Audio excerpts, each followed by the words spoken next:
ഞാനുള്ളത് പാലക്കാട് ജില്ലയിലാണ് കേട്ടോ. പാലക്കാട് ജില്ലയിൽ പട്ടാമ്പി ബെയ്മെന്റ് സോളാർ എന്ന് പറഞ്ഞിട്ടുള്ള നമ്മുടെ ഷർഫുഖാന്റെ അടുത്താണ് ഇന്ന് എത്തിയിട്ടുള്ളത്. അപ്പൊ ഷർഫുഖ, നമ്മളെ ഒരുപാട് ഈ സോളാറിന്റെ വീഡിയോ ചെയ്തിട്ടുണ്ട്. അതെ. അപ്പൊ ഇന്ന് നമ്മള് ഒരു ഇൻഫർമേഷൻ വീഡിയോ ആണ് ചെയ്യുന്നത്. അതെ അതെ അതെ അല്ലെ? അപ്പൊ നമ്മൾ ഇന്ന് എന്തൊക്കെയാണ് കാണിച്ചു കൊടുക്കുന്നത്? നമ്മൾ ഒരു സോളാർ വെച്ച ആളുകൾ ശ്രദ്ധിക്കേണ്ട ഒരുപാട് കാര്യങ്ങളാണ് ഇന്നത്തെ വീഡിയോയിൽ. അത് തീർച്ചയായിട്ടും ഈ വീഡിയോ നിങ്ങൾ ചെയ്യണം, ഫുള്ളായിട്ടാണ് കണ്ടാളി. നിങ്ങൾ എല്ലാ സംശയങ്ങളും തീരും. വെച്ചോലും കാണണം, വെക്കാൻ ഉദ്ദേശിക്കുന്നവർ എന്ത് ചെയ്യണം, ഈ വീഡിയോ ഫുള്ളായിട്ട് കാണണം അല്ലേ? അതെ. നമുക്ക് ഓരോന്നോരോന്ന് കാണിച്ചു കൊടുക്കാം. അപ്പൊ ഷർഫുഖ, നമ്മൾ ഫസ്റ്റ് എന്താ കാണിച്ചു കൊടുക്കണേ? ഫസ്റ്റിൽ നമുക്ക് പറയാനുള്ളത്, നമ്മുടെ പ്രേക്ഷകരോട് പറയാനുള്ളത്, സോളാർ വെച്ചവരൊക്കെ ഇടയ്ക്കൊക്കെ എന്ത് ചെയ്യണം, പുരപ്പുറത്തൊന്ന് കയറി കൊടുക്കണം.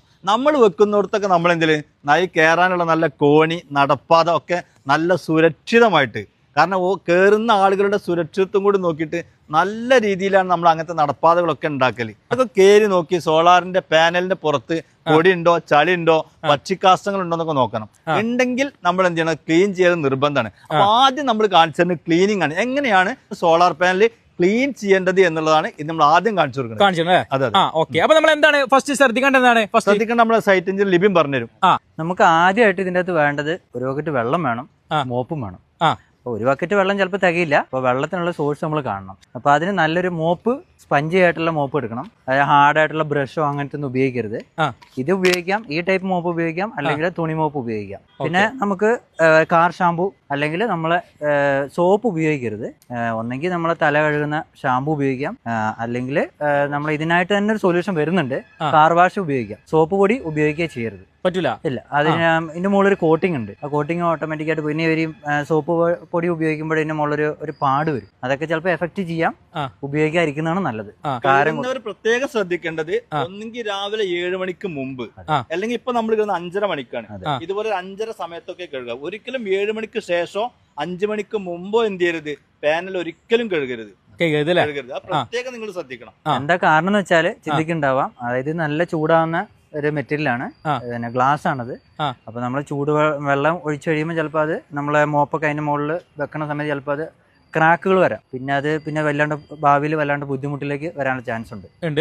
അപ്പൊ അത് ഉപയോഗിക്കാതിരിക്കാണ് ഏറ്റവും നല്ലത്. സിമ്പിൾ ആയിട്ട് സോഫ്റ്റ് ആയിട്ട് കഴുകി കൊടുക്കുക, വെള്ളം കണ്ട് ഒഴിച്ചു കൊടുക്കുക. എന്നിട്ട് എന്ത് ചെയ്യുക, ഇതുപോലത്തെ നല്ല സ്മൂത്ത് ആയ സാധനങ്ങളെ കൊണ്ട് ഒരു നല്ല ശ്രദ്ധിച്ചിട്ട് സാവധാനം ചെയ്യേണ്ട ഒരു പണിയാണ് ക്ലീനിങ് എന്നുള്ളത്. ആണല്ലേ? ആദ്യം നമുക്ക് ഇതിന്റെ മുകളിൽ ആദ്യം നനച്ചു കൊടുക്കണം. ആ പൊടിയൊക്കെ ഒന്ന് അങ്ങോട്ട് നനങ്ങട്ടെ. മൊത്തമായിട്ട് ഇച്ചിരി വെള്ളം അങ്ങോട്ട് ഒഴിച്ചു കൊടുക്കണം. ഫുള്ളായിട്ട് ഒന്നും അങ്ങോട്ട് ഒഴിക്കട്ടെ കേട്ടോ. വെള്ളം ഒഴിച്ചു. അതെ. ഇനി അടുത്ത് എന്ത് ചെയ്യണ്ടേ? നമുക്കേ ഇങ്ങനെ ഒറ്റയടിക്ക് ഫുള്ളായിട്ട് കഴുകി പോകുന്നതിൽ നല്ലത് ഓരോ പാനലായിട്ട് കുറച്ച് വെള്ളം ഒഴിക്കുക, എന്നിട്ട് സോപ്പ് വായിക്കുക, ഒന്ന് അരച്ച് കഴുകുക. അങ്ങനെ ഓരോന്നോരോന്നായിട്ട് കഴുകുക. അല്ലെങ്കിൽ എന്താ വെച്ചാൽ നമ്മൾ ഇവിടുന്ന് വെള്ളം ഒഴിച്ച് അവിടെ എത്തുമ്പോഴത്തേന് ഇവിടുന്ന് ഉണങ്ങും. അപ്പൊ സോപ്പ് വെച്ച് അവിടെ എത്തുമ്പോഴത്തേന് ഇവിടുന്ന് ഉണങ്ങും. അപ്പൊ ഓരോന്ന് തീർത്ത് സാവധാനം അതിനായിട്ട് പോവാണ് നല്ലത്. വെള്ളം ഒഴിച്ചു, നമ്മളെ ഷാമ്പു ഉണ്ടല്ലോ, ഷാമ്പുലേക്ക് പതിപ്പിക്കുക. ഇത് ഏതാണ് ഷാമ്പു? ഏത് ഷാമ്പു ഉപയോഗിച്ചാലും കുഴപ്പമില്ല. ഹെയറിന് ഉപയോഗിക്കുന്ന ഷാമ്പു ഉപയോഗിക്കാം.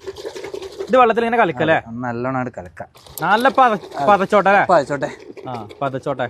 സോപ്പ് പൊടി സോപ്പൊന്നും ഉപയോഗിക്കാതിരിക്കും നല്ലത്. എന്നിട്ട് ഏറ്റവും ബെറ്റർ അവിടെ നിന്ന് ഇങ്ങോട്ട് ആക്കാനെനിക്ക് ബെറ്റർ.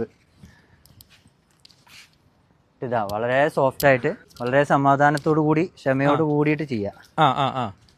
ഇവിടുത്തെ ചളിയൊക്കെ പോയില്ലേ? അതെ. അത്രേ ഉള്ളൂ. കഴുകേണ്ടതെന്ന് വെച്ചാൽ ഒരു ടൈം പറയുകയാണെങ്കിൽ നമ്മുടെ സ്ഥലത്തിനനുസരിച്ചാണ്. ഇതിപ്പോ ഒരു ടൗൺ ഏരിയ ആണ്.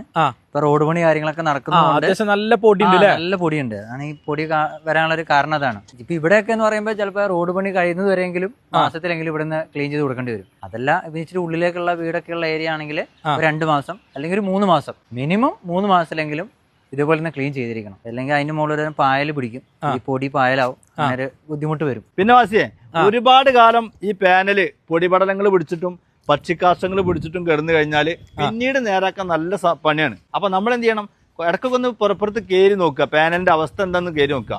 ആവശ്യമാണെന്ന് തോന്നിയാൽ എന്ത് ചെയ്യണം, അപ്പൊ തന്നെ ക്ലീൻ ചെയ്യണം. മലയാളികളുടെ ഒരു സ്വഭാവം എന്താണെന്ന് വെച്ചാൽ പിന്നെ കഴുകുക മാറ്റി വെക്കും. ആ പിന്നെ കഴുകുമ്പോൾ എന്ത് ചെയ്യും, പിന്നെ നമ്മൾ പ്രസ് ചെയ്യേണ്ടി വരും. ആ പ്രസ്സിങ് എന്ത് ചെയ്യും, പാനലിനെ ബാധിക്കും. പാനൽ കംപ്ലൈന്റ് വരാൻ സാധ്യത ഉണ്ട്. പാനലിന്റെ വാറന്റിന് വരെ അത് ബാധിക്കും. അപ്പൊ ഏറ്റവും സ്മൂത്ത് ആയിട്ട് എന്ത് ചെയ്യുക, നമ്മൾ ഇടക്കൊക്കെ ഒന്ന് കേറി നോക്കുക, ആവശ്യമാണെന്ന് തോന്നി അപ്പൊ തന്നെ കഴുകുക, മാറ്റി വെക്കരുത്. ഇപ്പൊ തന്നെ ഇക്ക ആ. ഈ ഒരു പാനലും അതുപോലെ തൊട്ടപ്പുറത്തുള്ള പാനുകളും അതെ, നല്ല വ്യത്യാസമുണ്ട് അല്ലേ? വർഷക്കാലത്ത് വലിയ പ്രശ്നമാണ്. കാരണം മഴ ഇങ്ങനെ പെയ്യുമ്പോൾ എന്ത് ചെയ്യും, ഓട്ടോമാറ്റിക് ആയിട്ടൊക്കെ ക്ലീൻ ആ പോകും. ഇതിപ്പോ ഒരു വർഷത്തിൽ 2-3 തവണ ചെയ്യേണ്ട ഒരു സിമ്പിളായ കാര്യമുള്ളൂ. പ്രത്യേകിച്ച് വേനൽക്കാലത്ത് പൊടിപടലങ്ങൾ കൂടുതലുള്ള സമയത്തും പക്ഷികൾ എല്ലായിടത്തൊക്കെയാണ് എന്ത് ചെയ്യേണ്ടത്, ഇത് ഇടക്കൊക്കെ ഒന്ന് കേറി നോക്കിയിട്ട് ക്ലീൻ ആക്കേണ്ടതുള്ളൂ. ഇതിപ്പോ വലിയ റിസ്ക് ഉള്ള പരിപാടി ഒന്നല്ല. ഒരു റിസ്കും ഇല്ല, നമുക്ക് മടി ഇല്ലാഞ്ഞാ മതി. അതെ, ഒരു റിസ്കും ഇല്ല, മടി മാത്രം ഇല്ലാഞ്ഞാ മതി. വളരെ സിമ്പിൾ ആയിട്ട് ചെയ്യാം. മിക്ക സോളാർ വെക്കുന്ന സ്ഥലത്തും വാട്ടർ ടാങ്ക് ഉണ്ടാവും. ആ ടാങ്കിന്റെ അവിടുന്ന് ഒരു പൈപ്പില് ബക്കറ്റില് വെള്ളം എടുത്തിട്ട് ചെയ്യാവുന്ന, ആർക്കും ചെയ്യാവുന്ന സിമ്പിൾ ആയ ഒരു പണിയാണ്. ആണല്ലേ? അതെ അതെ. അതുകൊണ്ടുണ്ടാവുന്ന ഒരു മെച്ചം എന്താ വെച്ചാല്, കഴുകി കഴിഞ്ഞാല് പ്രൊഡക്ഷൻ എന്തായാലും കൂടും.